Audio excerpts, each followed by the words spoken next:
In this video, I'm gonna show you how to enable or disable the Do Not Disturb mode on Windows 11. So this is very easy.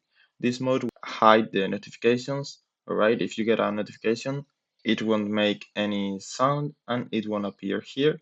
It will directly right here on the notification center, so it won't distract you if you are studying or playing or doing whatever you want.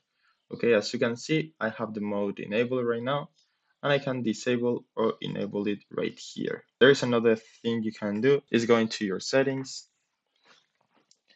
then system and notifications, and right here you can enable or disable it.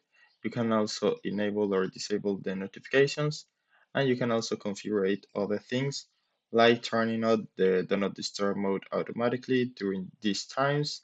Like you can enable this and it will turn on at 11 p.m. and turn off at 7 a.m. And you can repeat this daily or only in weekends or weekdays. I'm gonna disable this. You have other options. So for example, you can make it so it will enable the do not disturb mode automatically when playing a game, when using an application in full screen mode.